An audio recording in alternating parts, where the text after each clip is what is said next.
This episode of Capes and Lunatics Sidekicks is brought to you by Get Awesome Headphones. Go to tweakedaudio.com and use the coupon code Southgate to get 30% off, free shipping, and a lifetime warranty. Or you can get there through the link on our website, southgatemediagroup.com.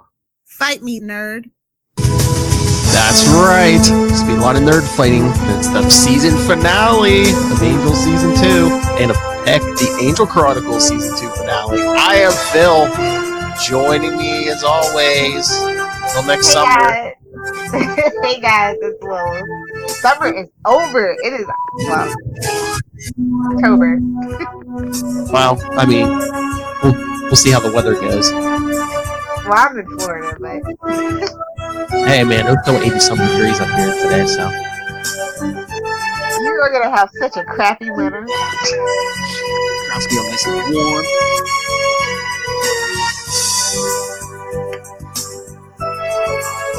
Alright, so, season finale. Angel, Season 2, Episode 22. There's no place like Plrtz. On May 22nd. Oh, yeah. Sensing a theme here. Season 2, Episode 22, May 22nd, 2001. And it was written by and directed by David Greenwald. Oh. So, yeah. I have to say that I really enjoyed Fred's introduction. I'm just gonna say that. Well, Like, this is how you, like, make character into the cast instead of, like, taking your crowbar to force them in. Just saying. Mm-hmm. Oh, I know. Sorry, gun. Just gonna leave that on the table and we can move forward. All right, here's a weird question. I don't know if you have the answer to those, like, rebels. I mean, let's jump too far ahead, but those rebels they work with, did they come from Earth, or were they just, like, free-range humans or free-range cows from that dimension? Nobody knows. I know, and it's like you don't offer that to bring them back. I mean, I'm not saying everyone had to come back and live in the hotel, but you don't offer to bring them back?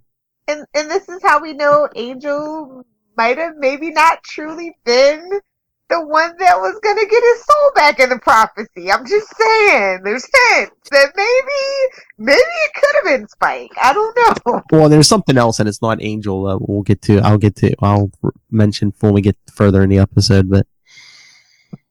Or maybe they were kidnapping them the whole time or something. I don't know. I just feel like if humans were like natural born to Palea, that they would be running things.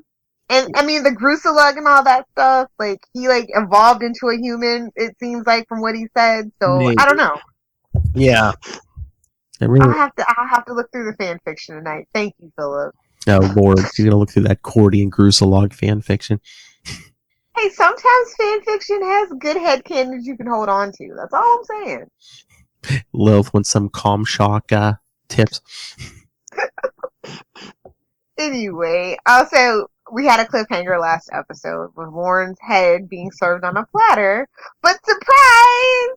Oh, I know. They can survive decapitation as long as the rest of their body stays intact. Okay, Deadpool. Neato. Okay, Deadpool. Exactly. I didn't No baby legs here, though. Yeah, I know. Well, no, in the comics he got decapitated before, and it was like, he was able to like, they put his head back on. But yeah, I love it, of course, when he's crying over Lauren, and he's just like, "Oh, I hear you, girl." So yeah, she's upset the status quo, and Silas, the F boy that he is, goes to tell everybody, "Hey, get the humans and kill the bloodsucker." Can't have a woman running things. Yeah, exactly. Gonna leave that there and move on. And so they were talking about like how the servants are running free, and then Silas like blows his head up with like that handheld device or whatever. Turns out he has like a bigger machine that can take care of all of the human slaves, and I'm just like, okay. Genocide? Yikes. But before it can happen, the guards attack the camp. We see Gunn and Wesley about to have their heads chopped off by the rebels, but they're like, the guards attack the camp. So it's just like, see, we're one of you guys. Well, yeah, they say, they want to free the princess and keep her from mating with the Groosalog. So they're like, oh, they are oh, thank God, you're with us. You're on our side, so you can be our leader. Exactly. And so then, after that whole thing, they discuss plans to find Angel and get home. Well, I was like, means to an end. Cannon fodder. Red shirt. Oh yeah, Wesley even admits it. Yeah. I'm just like, okay. Which I just love when like he gets named later and he's like, why do people keep putting me in charge of things? And Gun's like, hell if I Because know. you have a British accent. I know. Well, Gun's fake like, British accent. Gun's like, hell if I know. I love when they're about to because you're a white guy, okay? A white guy with glasses, even better. There, I said it. I'll get to that too, but I love when they're gonna get decapitated and Gun's like, you got a plan? I got a plan. You're gonna die. When do you say you're gonna die and go to hell and I'm gonna be wrapped in the arms of baby Jesus? Oh. So then Wesley starts offering suggestions for how to attack the castle, blah blah blah, because their original leader died in the attack. So Guerrilla warfare. Yeah, and then we cut to Angel eating air quotes oatmeal Does it taste that like oatmeal? Fred has made him, and I'm just like, you're not blonde, honey child. So good luck with that. But she's so you. If you were stranded in another dimension for 5 years, she's like, I was trying to make tacos or enchiladas. Yeah, pretty much. Oh, some toilet wine, something to get you through the hard. Can use these berries to make Mexican food and alcohol. I'm good. Yeah. So then Angel and Fred start discussing the words that were written on the wall, and he's like, oh, she's the one that's been opening these portals. And she's like, no, I tried, but you can't open them from this side. Like, yeah, you can. He's like, they open for Lauren's cousin and that the Droken. And the Droken. He's like, yeah. He's like, you probably were open them, you just don't know where. Yeah, exactly, because it's very random. Well, on this side, you need the math. Yeah. And so then they get attacked by castle guards as well. And then he's able to fight off his demon change, but then Fred knocks out the guard with a rock, and yeah. Yes, Angel Banner was able to keep the change from happening at this point. Yeah. And then Fred's taking care of Angel's wounds, and I'm like, sister, you are not blonde. Let it go. It ain't happening. Hey, she probably hasn't seen. Well, he's still pretty clean. She hasn't seen like a clean human male in 5 years. True. But after seeing that green thing, his inner demon literally being unleashed, I'm gonna take a hard pass on that one. You don't want some demon loving? No. I'm the only hell spot allowed in a relationship. Sorry. Anyway, so that happens. And then they tie up the captain in the corner. And I was like, is Fred gonna make him watch? Like, what is going on here? And then the captain tells the plans to kill Cordy after she mates with the Groo slug. And he's like, oh yeah, and Lauren's dead too. That's all. And then he frees himself and attacks him, but then Angel kills him, and I'm just like, hopefully demons don't count. Or whatever. I don't even know. They're just other dimensional beings with sentience. I don't know. I'll allow it. I don't know. I'll allow it. I guess Angel's like, that married guy's like, oh. Still self-defense. It's fine. I guess Angel's like that married guy. He's like, oh, it's not cheating if it's over state lines. He's like, hey, it doesn't matter who I kill. It's another dimension. Pretty much. I mean, they're leaving humans behind. What happens in Palais stays in Palais. I know. Well, that's the other thing. You were talking about red shirts. I'm like, Wes is willing to let how many of these humans die just to save one Cordelia, which I know is his friend, but... I mean, to be honest, we all kind of probably make that choice. Just saying. I know she's hot, but still, I'm just, it's like... If you purely look at it from a math side, it's just like how many guys are going to die. Who are the good guys here? Wolfram and Hart corrupts absolutely. Is that the lesson that we're supposed to learn? Because I feel like that's the lesson that we learned. Is this when Wolfram and Hart was thinking, maybe we can leave this guy to the company one day? Spoilers. I was going to remember by 2022. So what else happened? Oh, then Angel goes to find his friends, and then Fred's like, all right, I guess, I'll get out of this cave. I know, I love when they meet up with Gunn and Wesley, and they both, drop out of a tree. And Wesley's like telling like the rebels, oh yeah, that's Angel. He does that. Who's that? Oh, Fred. She does that. Yeah. My least favorite scene. It's just weird because then Cordy like we're at the castle and she's like, I need to see the mutilation chamber because that's where Lawrence's body is. But then the servant's like, I cannot do it. Your presence will bring shame to my life. So then she's like, can I get some clothes then? And she disguises herself as a servant and she gets in there. And there's like body parts like just thrown all about. And of course, the only way she can really tell is because, well, it's Warren's clothes. Let's just say he's a bit of a flash dresser. Oh yeah, he's like, you think there's any kind of suit like that in this dimension? Exactly. And then Groo Slug shows up and he's like, I hid Lauren's body and put clothes on another body to fool the guard. So I love, like, yeah, because Lauren's like, wait a minute, it says when do I have 5 toes? And so we find out that Lauren's body is waiting with his family to be reattached. And I'm like, really? You left it with his family that hates him? I know. I was thinking it was more likely the family would dismember him. Exactly. Although maybe the cousin was still a little mad at Angel, but maybe it's just like he's Angel's friend. Their family. Yeah. So then the gruesome lug drops that little bombshell. He's like, hey, yeah, if we once we get it on, it's gonna transfer your vision. And then it's like, well, problem solved. Cordelia's migraines gone. But then she's like, I don't want to give them up. And we're just like, well, all right, no sex scene now. I know. She's like, yeah. He's like, you're human. You weren't meant to. He's like, I know, but I like them. Well, don't worry. We'll find a workaround eventually.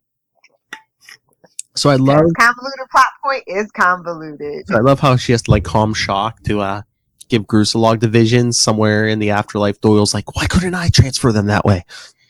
Well, he transferred them with a kiss, so I'm pretty sure if they would have done the deal. Yeah. So anyway, funny thing about prophecies, especially in the Whedonverse, but yeah. Oh yeah. Cordy gets her vision of the Grusalog fighting some beast. From beast. So what else happened? When Fred and Angel gets to the rebel camp, they offer their assistance, blah blah blah. And then he's like Angel's still weird about how he treated Gunn when he was a demon. And then Angel's about to break the news about Lorne, but then Landok shows up with his head in a basket. And they're all looking at us like, oh, he looks so. Lorne's like, what? No eulogy, no. Yeah. Oh, and then Wesley tells Angel he's got to challenge and kill the Grusalug. And I'm just like, okay. Oh, and again, Wesley, because he's telling Angel, he's like, Angel's like, I won't be able to come back if I change. And Wesley's like, yes, you can. We believe in you. And then after Angel walks by, Gunn's like, do you believe that? And Wesley's like, I need him to believe that. It's like, but do we really? Are we sending him light, love, and positivity? Are we really? So is this the point where, where Wesley starts being a cold douche? Pretty much. Yeah. And I think this had to happen to lead to other situations. Do you know what I mean? Yeah. Looking at season 3. Oh yeah. He's overconfident and he's sure that his way is the right way, or everybody else can get on the highway, kind of thing. That's what I was thinking. Yeah, they were setting up for season 3. That's one thing you can say about at least the Buffyverse. There's a crap ton of foreshadowing. Yes. Except for Dawn. Dawn, there's no foreshadowing. No matter what Joss Whedon tells you, it's all BS about Dawn on Buffy. Moving on. So what else happened? So they all go to attack, and Angel goes to challenge the Grusalog. Fred's like, I know how to make the challenge torch. Because Angel comes out and he's like, I challenge the Grusalog. And then he says something like, come out, you coward. And Fred's like, that's going to piss him off. Did she really fall in love with Groo that quick? Who, Cordy? Really? Yeah. Well, she's shallow and he's good looking, so it's the thing, they couldn't let her and Angel get together too quick, so they had to bring in a guy, so I guess. and right now he's her champion. Awkward. Anyway, Meanwhile, I love how everybody's like flailing around the camp, waiting for the attack, and then like Angel like throws the torch to the ground. He's like, "Drusilla, come out!" And I'm just like, okay. Mm-hmm. And then, so Wesley and Gunn and the others are attacking, from behind or whatever. Okay, I don't know if Wesley is nearsighted or farsighted or whatever, but it's like I know it probably is better to take your glasses off so they don't fall off in the middle of a fight. But is he like half blind? To fighting half blind now? Honestly, I always secretly thought that Wesley's glasses were like to make him look pseudo intellectual, and he really didn't need them. Oh, so it's just plain glass in there. Honestly, that's my head. I was gonna say, oh my god, don't tell me he like packed like a pair of contacts on before they left. He wants to have that air of sophistication. And you have to remember when he debuted in Buffy, he was literally like younger Giles, and Giles wore glasses. Oh yeah. So I would that's just been my headcanon for I don't know how long, but he's born a Superman. He's just like, I want to look like a leader. So yeah. I like how Silas is just like the rumor mill. He's like, you gotta win, or Angel's gonna do unspeakable things. Oh yeah, he's working the Grusalog up. He's going to defoul her over and over and over. And so then Wesley and Gunn and the rebels attack the palace. Silas tries to activate the device that will blow up their head via the collar, but then Cordelia decapitates him, which is like my favorite scene in this episode. I was like, yeah, get it, Cordy. So many comic book cliches in this episode. So blowing up the heads, that's Suicide Squad. That movie was on like TNT today. I was like, yeah, it was on this week. It was on this weekend. Prepping for Joker, I guess. I was like, well, yeah. I'm like, but it doesn't matter because it's not connected. It's standalone. But now we're voting on continuity in DC again, so it's just like, heaven help me. Yeah, I'm gonna have to hack a website if you guys make dumb decisions. Yeah, they were playing all the DC movies this weekend, and it was like because it was like DC supervillains weekend. I was like, wait a minute, so every movie has a hero and a villain, so couldn't? I'm just like, okay. And it's like, but Joker, don't even get me started. Like, I don't know what they want that Joker movie to be, but it's obvious they don't want him to be a villain. They don't care what it is as long as it makes money.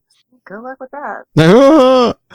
When you run your properties into the ground like they have, I mean, consumer faith is at an all-time low in DC projects. So I saw a summary today. I was just like, yeah. But anyway, if the summary's true, they were like, "Oh, be prepared to be bored through most of it." Yes. Okay. And a little creeped out. Oh, okay. Not in a good way either. I'll just say bathtub scene and leave it at that. Moving on. Yeah. Anyway. So, because Angel's losing, he has to transform into the Beast. Well, yeah, it's the end of the Hulk episode. You got to transform at least one more time. And again, got to get that money's worth. Frigno has to come out. But what? The demon was green, right? Was that on purpose? I'm pretty sure. Green within me. What? No, I mean like green like Hulk. Oh. Well, both. Yeah, both is fine. It's like, okay, we did the Batman thing season 1. Here's our chance to do Hulk. And I know they wanted like a drooling, snarling monster when the demon comes out, but shouldn't that thing be like pure Angelus? Well, I mean, yeah, I know what makes Angel was like influences kind of the form Angelus takes, but shouldn't we see more of a conniving, But also, you have to remember it's another dimension. True. That's why I was like, is that really what this inner demon would look like if it was unleashed on Earth? Like that whole thing, or is this like dimensional influence and stuff? So, well, I think again, it's this dimension because I think in our regular dimension, those things can't manifest without a human host, outside of a human host. See, that's why they should have showed the fight when he had that one time when he's like, "Oh, my inner demon's been itching for a fight." Yeah, show it to us. That would have been interesting after, in season 3 and 4 if they kind of like would have showed in his head and just showed him like squaring off in his head with that demon at least once. Yeah, that would have been pretty cool. Because if it was a stunt guy, they could easily do it. What? Instead of Helen's head. It'll be Angel's head. They should have done at least an episode like that. If we can get puppets, damn it, we can get Herman's head. Moving on. So, Angel does end up transforming back into a human once he has the advantage because Cordy stops the fight. She's like, I love him. Like, Was it, well, she lusts him. But yeah, yes, exactly. Angel regains control, and then Groo slugs him. He's like, wait, didn't you get the part where it was all selfless? Yeah. Yeah, I love Cordy jumps between them, and she goes, I love him. And Angel's like, you love me? She's like, no, not yet there. No, him. No, exactly. It gave me Oliver and Felicity. I was just like, ugh. Bait and switch, but not really. Make your hair a little more blonder, and I can love you, Cordelia. I know. I'm telling you, him and Faith also had a little thing. I'm just saying. I know, but it couldn't last because she wasn't blonde.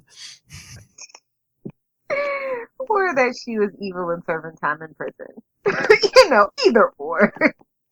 So then we cut to the next day. Lauren has his head reattached. He says goodbye to his mother, to his family. His mother's even more ashamed of him. And she goes, runt of my loins.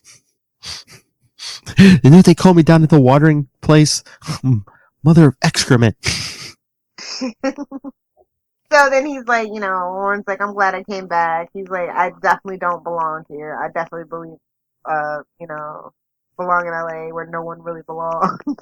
Like, no, it's not Las Vegas. It's LA. Where all the pretentious people belong. Yes, and so as Angel and Lauren are walking away, start singing Somewhere Over the Rainbow. Yeah. And it's causing, like, everybody agony, and I just absolutely love that little touch. And then he hits that high note, and people are, like, dropping. And then we see Cordelia's last act as princess. She abolishes slavery, and she appoints the Groo Slug their ruler. Yes, he now rules Pilates. And so, we see the priest books, and they're bringing Fred home. And they're going to drive Angel's car right into Caritas. Well, I guess they didn't know where the portal was going to open up, but yes, it's the portal in Caritas. So then the team returns to the hotel, and Cordy explains to Fred that tacos and soap still exist. And then Gunn really loved the fun portal ride, apparently. And Angel asked to be the one to say a classic line and opens the door with the words, "There's no place like Willow." And in the lobby, we see Willow is waiting, and everybody's good mood immediately dissipates. And it makes it clear that something terrible has happened, and he goes, "It's Buffy." Cut to black. Bro, let me tell you about that Buffy finale. Like, that messed me up so good, because then they were switching networks, the whole thing, and it was just like, they could just cancel it right there. Did you want them to cancel it, or? Honestly, in retrospect, like, oh my god, Buffy fans, do not be mad at me. I thought that would have been the absolute perfect ending to Buffy's journey. Yeah. I mean, the comics, the books, all good, fine, but like the actual like television universe would have been so perfect. Yeah. And then I think Angel would have had more. I think it would have given Angel a lot more as well if they would have pulled that off. And you could have brought anybody else over at that point. Yeah. Spike could have came over early. You could have brought Willow or anybody. Willow, exactly. But do you think they didn't cancel it just because it was probably still doing good ratings, right? So they're probably making money still. Like it was always such a weird thing about why they switched networks and didn't package it with Angel. Like I'm still to this day confused about it. Yeah, I know. It was like such this weird, complicated thing. And it turned off a lot of fans, honestly. And so when it did switch networks, the ratings did kind of drop. Also because you couldn't find UPN everywhere, you had to be in a really big box market. Huh. Which I think was the same thing with the WB at the time too. Mm-hmm. So it was just kind of like one of those weird, and the CW to this day. Like, let's just be honest. Yeah, that is so weird that they didn't package those two together. I think that Angel might have suffered had they done the move and packaged the deal. So it's kind of like one of those, what would you rather? Yeah. But yeah, I was just like, I was wondering if they were going to address it or if they were just going to wait till the next season. And so it just, this particular ending to this episode absolutely floored me the first time that I saw it. So do you think Like, they're addressing it? Oh my god! I know. So do you it's Buffy. She's moving networks. Do you, You gotta stay behind, buddy. Sorry. that's what it seems like. But it's just like, do you think, did they cut something, or was that the whole thing just be like, they're just like, hey, Allison Hannigan, can you come over and just look sad and not say a word? Yeah, absolutely. Because, I mean, it's kind of just one of those things where, you know, you see Willow, obviously. I mean, Oh, with that you look know on what her face, yeah. enough said, done. So, yeah. Now I have to go watch The Gift again. Thanks a lot. I will not be sleeping between fan fiction and watching The Gift. That is a really good episode, as well as the I can't watch The Body ever again. Honestly, I've watched that episode too many times. But okay, so Lauren has 3 toes. Yes. That's kind of weird. Like a camel? Like that. I don't know. I don't know. Oh, I thought you were going to make a camel toe joke. I almost was, and I was like, wait, this isn't Wayne's World. Never mind.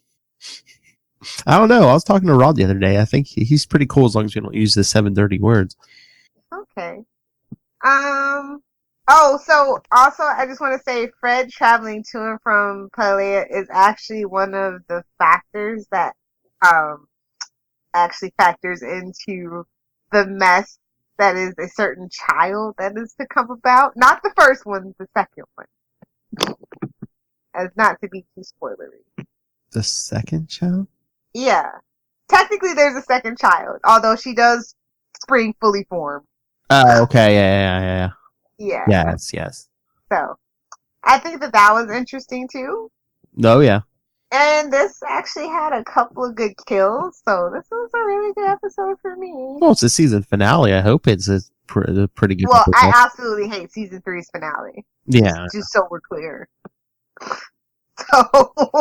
it's like, oh, it's a finale. It's got no. I like how they cut off There's No Place. Like, I was like, well, we can get, is that copyrighted? So they had to cut it off? I don't know.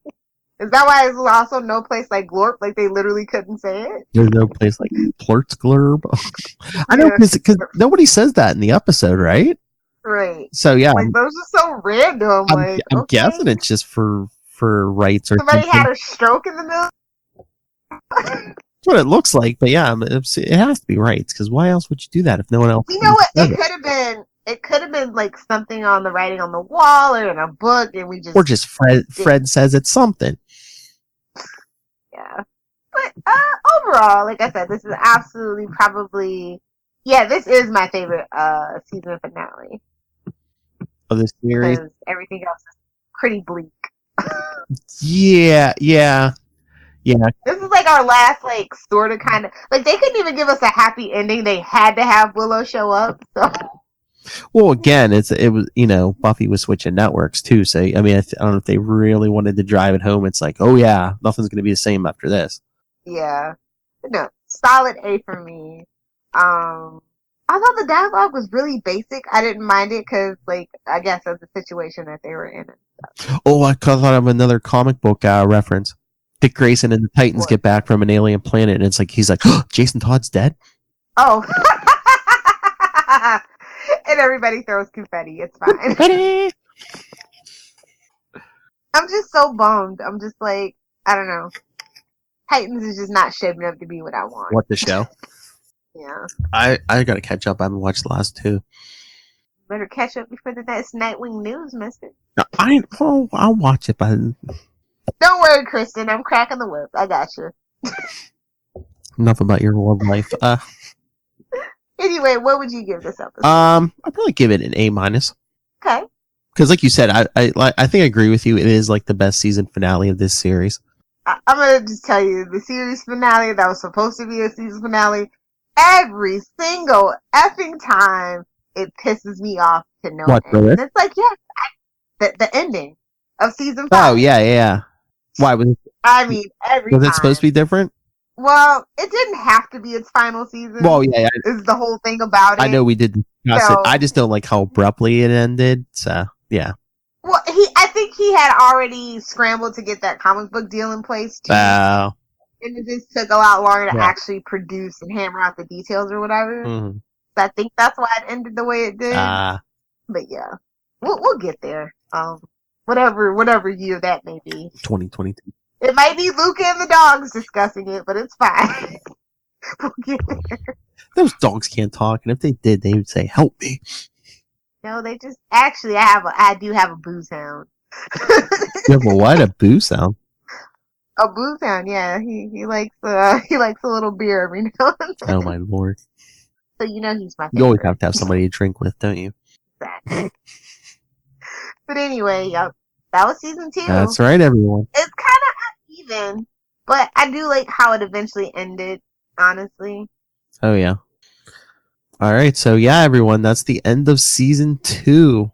But never fear, we'll be back next summer, and if you're listening to this on the podcast, Legend of the Arrowverse should already be up and running, so we won't leave you hanging. Come join us in Gary's lost nipple. I lost my nipple for nothing. All right, so are we done? Is the summer? Yeah, let's do it. Let's wrap The it summer's up. over? Officially. All right, so yeah, send us your thoughts. Let us know what you thought of season 2. Heck, you can even send season 3 thoughts. I'll save them for the summer. Save them right on the hard drive. I have room unlike Lilith under my hard drive. Anyway, email us, capesandlunatics@gmail.com. Can always follow our social media because, if I see any Angel news or anything, I'll share it between now and next summer. Facebook.com/Angel TV Podcast, @Angel TV Podcast on Twitter. Follow CL Sidekicks on Instagram. Check out Work in Progress. It's back and forth through the portal, capesandlunatics.org. Subscribe to the Capes and Lunatics YouTube channel. Subscribe to our weekly newsletter, capesandlunatics.home.blog. Call the voicemail, 614-382-2737. That's 614-38-CAPES. And remember, you can always watch every one of our shows live on the Capes and Lunatics Facebook, YouTube, Twitter, and at getvocal.com/channel/capes. Lilith Hellfire, where can people find you? Ruling. All right, people. September is officially over. October's in full drive. We got a slew of new shows, mostly DC stuff coming. So you can find me being snarky on Twitter at Lilith Hellfire. And for some meme magic over on Instagram, you can find me at Lilith Hellfire69 for all my Capes and Lunatics and Sidekick peeps. Duh. I can't believe it's over already. Oh, we have so much content. It's Oh, yeah. ridiculous. Don't forget, all Wade's World all the time coming very shortly. In December, hell yeah. Well, just for 1 month, but I'm excited about it. It'll be a Wade miss. Yes! Wade miss. We talk. 25 days of Wade miss. Oh, you want to do a Wade's World every day? No. I mean, I could, but no. Yeah. But yeah, we'll be talking to Kelly Thompson in November whenever Deadpool 1 hits. Get your deadlines together, editors. DC and Marvel. That's right. Looking at you. All I'm saying is Archie comes out on time. That's all I'm saying. Yeah, so what? Anyway, so. On that note. Thank you for joining us, everyone. It's been a hell of a... Thank you for helping the helpless for 22 episodes. Come back next summer and do it again. And look, like I said, hey, between now and then, we got all your Arrowverse shows, we got comic books, we got Spider Cast, Wade's World.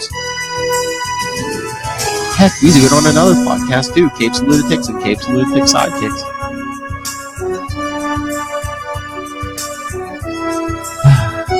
But yes. So yeah, well, go watch our other stuff, people. If you're just watching the Angel stuff, go watch our other stuff. Help the helpless. Help us, help you, help us. Have a good year.